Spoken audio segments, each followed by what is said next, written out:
नमस्ते बच्चों। Manika YouTube channel में आपका स्वागत है। आज हम आपको जष्टु व्यंजन संधि पढ़ाएंगे, जिसका सूत्र है झलाम जशो अंते और झलाम जश जशी। इन सूत्रों का विवेचन हम करेंगे। अगर आपने अभी तक चैनल को लाइक, सब्सक्राइब, शेयर, कमेंट नहीं किया तो आप इसको करते हुए चलें।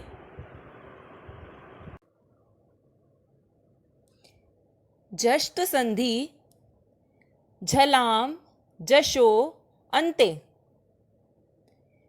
पद के अंत में विद्यमान झल झल प्रत्याहार, जिसकी चर्चा हम पिछली कई व्यंजन संधियों में कर चुके हैं।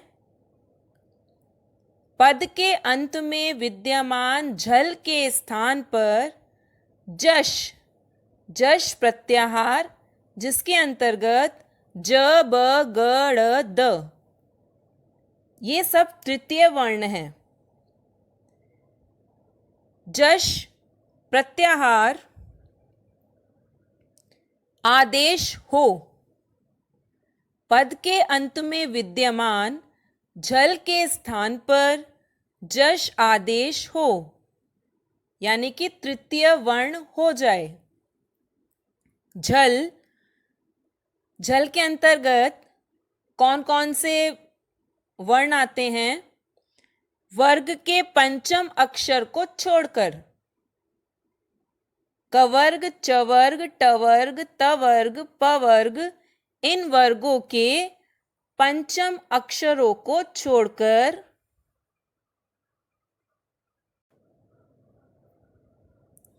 पंचम वर्णों को छोड़कर प्रथम, द्वितीय, तृतीय, चतुर्थ अक्षर तथा श, श, स, ह ये वर्ण आते हैं।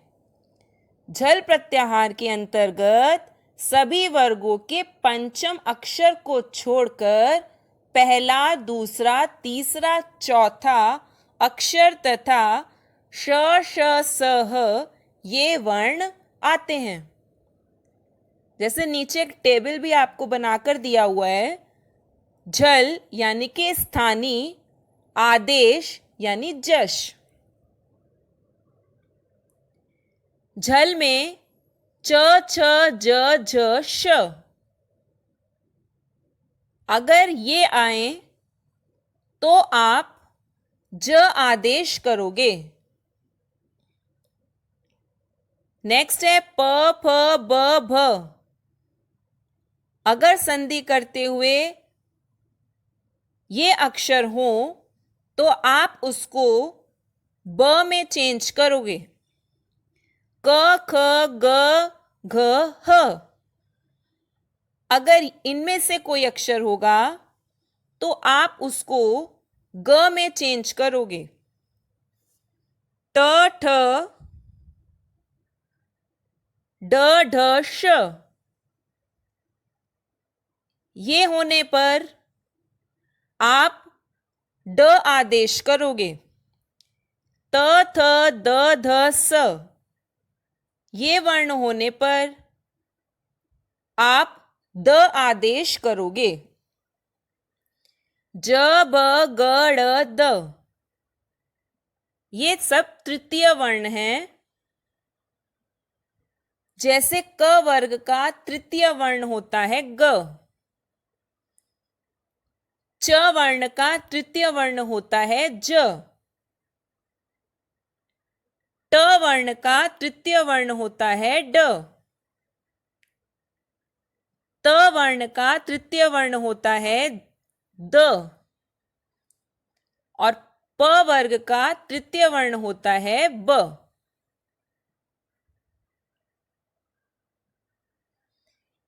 इन सभी झल प्रत्याहारों को झल प्रत्याहार के आने पर आपको जश आदेश करना है।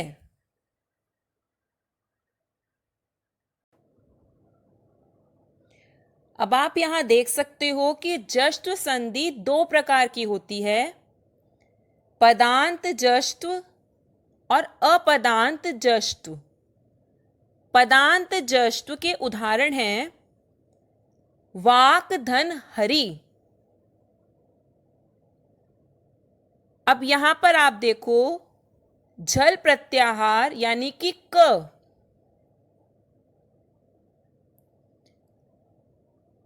धन ह, तो क को आपने तृतीय वर्ण किया क ख ग, तो इसकी संधि हो जाएगी वाग हरि। वाक धन हरि, वाग हरि।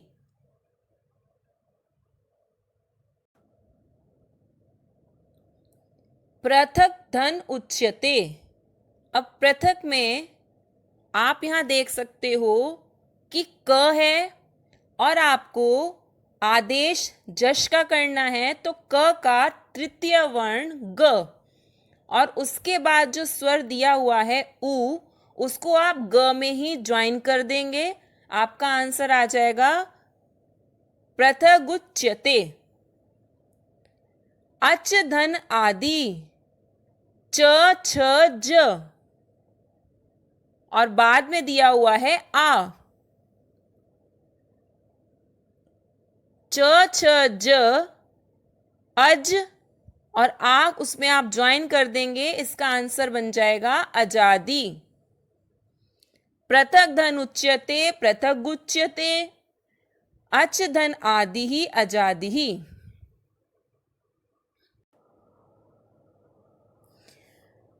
षट धन आननः, ट ठ ड और उसके बाद है आ उसमें ज्वाइन हो जाएगा, संधि बन जाएगी षडाननः।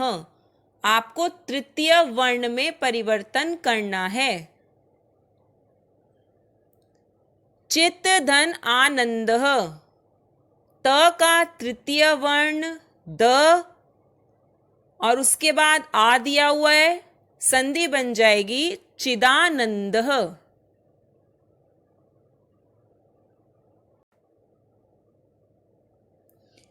सुप धन अंतः, ये पदांत जष्टव के उदाहरण हैं।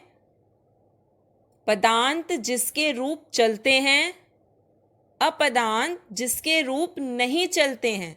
अपदांत में आप धातु, प्रत्यय इत्यादि को रखते हैं। अगर कोई धातु आपकी लब धातु है, आप लब के साथ अगर कोई संधि बनाएंगे तो वो अपदांत है।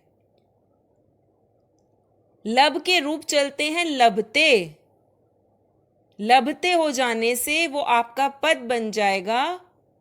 ऐसे ही अगर आप प्रत्यय करते हैं, प्रत्यय अगर तुमुन है और अगर आप उसको पट प्लस तुमुन के साथ ज्वाइन करते हैं तो वो पठितुम हो जाएगा। पठितुम आपका पद है और तुमुन आपका प्रत्यय अपद है। लब धातु आपका अपद है और लभते आपका पद है। अब इसमें सुप धन अंतः लिखा है तो प फ ब और अ उसमें ज्वाइन कर देंगे तो इसकी संधि बन जाएगी सुबंतः। सुप धन ईशः,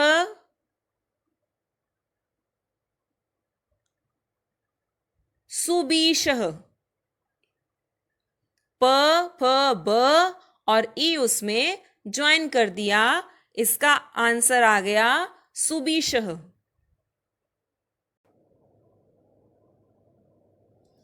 अब यहां अपदांत जशत्व देखें, जिसका फॉर्मूला होता है झलाम जश झशी। झलाम के अंतर्गत वर्ग के पंचम अक्षर को छोड़कर पहला, दूसरा, तीसरा, चौथा और श श स ह इन अक्षरों को रखा जाता है। और जशत्व यानी कि जश प्रत्याहार में आप तृतीय वर्णों को रखते हैं, यानी ज ब ग ड़ द। अब झशी यानी कि झष प्रत्याहार में आप क वर्ग, च वर्ग, ट वर्ग, त वर्ग और प वर्ग पांचों वर्गों का जो तीसरा और चौथा अक्षर है वो झष प्रत्याहार के अंतर्गत आता है। एक बार और देखें आप, झल प्रत्याहार के अंतर्गत पहला, दूसरा, तीसरा, चौथा अक्षर और श, श, स, ह इन अक्षरों को रखा जाता है और जश में वर्गों के तृतीय वर्ण को रखा जाता है और झष में वर्गों का तीसरा और चौथा, यानी कि क वर्ग का तीसरा ग और चौथा घ, च वर्ग का ज और झ, क च ट, ट वर्ग का ड और ढ, त वर्ग का द और ध और प वर्ग का ब और भ।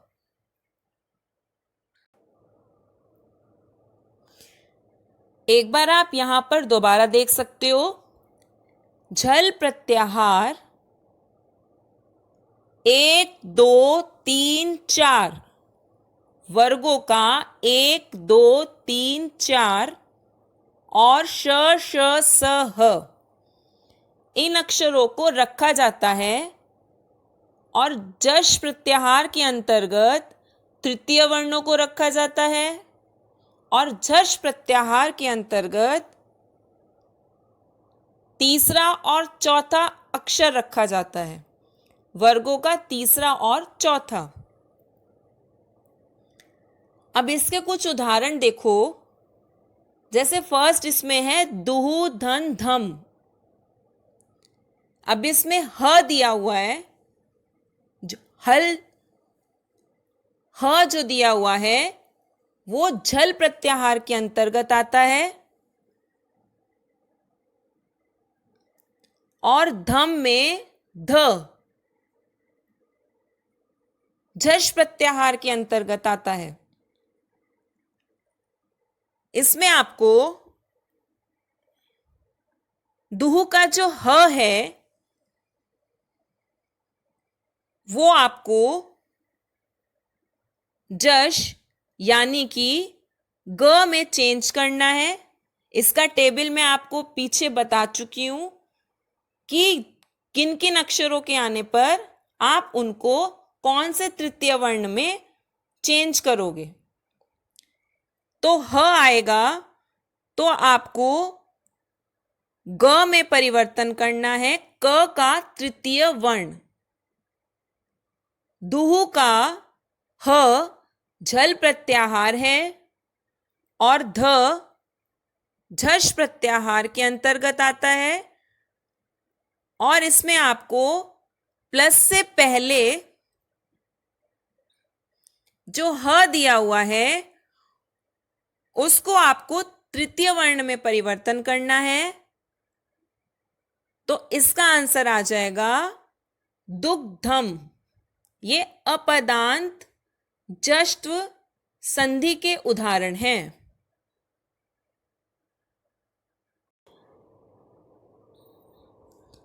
अब आप ये देखो, यहां लभ दिया हुआ है जो अपदांत है, अपद है।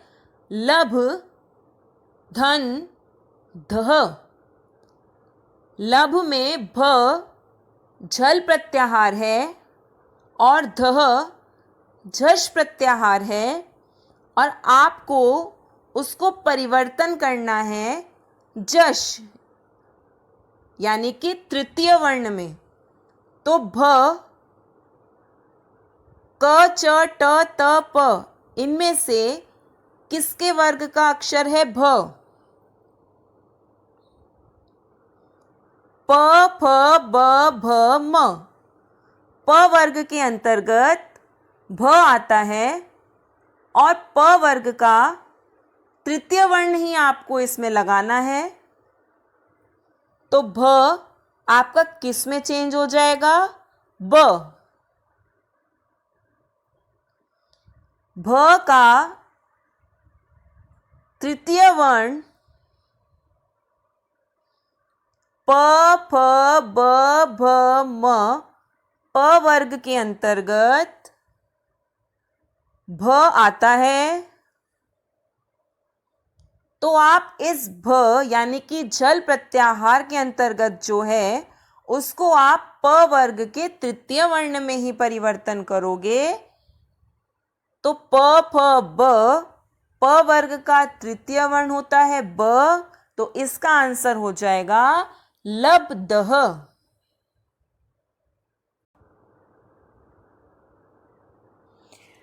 अब यहां आप ये देखिए, यहां मैंने जश्व संधि के कुछ उदाहरण दिए हैं। आप इनको पहले स्वयं करें और उसके बाद इसके आंसर आप मुझे कमेंट बॉक्स में लिखकर भेजें। इसके आंसर मैं आपको वहीं पर बताऊंगी। जश्व संधि झलाम जशो अंते और झलाम जश झशी। झल प्रत्याहार होने पर आपको जश प्रत्याहार में चेंज करना है।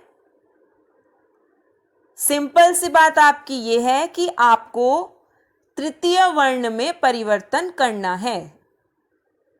क वर्ग का तृतीय ग, च वर्ग का तृतीय ज, क च ट वर्ग का तृतीय ड, ट वर्ग का तृतीय द और प वर्ग का तृतीय ब। झल प्रत्याहार होने पर और झश प्रत्याहार होने पर आपको करना क्या है? आपको जश प्रत्याहार अर्थात तृतीय वर्ण में परिवर्तन करते हुए चलना है। अब आपको ये उदाहरण खुद से करके देखने हैं। आप वीडियो को बार बार देखें, उसको समझें और फिर उसके बाद इसके आंसर आप कमेंट बॉक्स में लिख के भेजें। फिर मैं आपको इसके आंसर कमेंट बॉक्स में ही लिखकर भेज दूंगी। कक्षा 9वीं के लिए, कक्षा 10वीं के लिए यह वीडियो है। और जो अन्य प्रतियोगिता में भाग लेते हैं उनमें भी संस्कृत विषय आता है और उनमें संधियों का भी पूछा जाता है। तो ये संधि आपकी प्रतियोगिता के लिए भी सहायक है। जो बच्चे प्रतियोगिता देते हैं, प्रतियोगिता के कुछ एग्जाम्स देते हैं, उनमें संधियों से रिलेटेड भी क्वेश्चन पूछे जाते हैं। तो उन बच्चों के लिए भी यह वीडियो बहुत ही लाभकारी है। इस वीडियो को सब देखें और इसके जो आंसर्स हैं आप कमेंट बॉक्स में करें। धन्यवाद।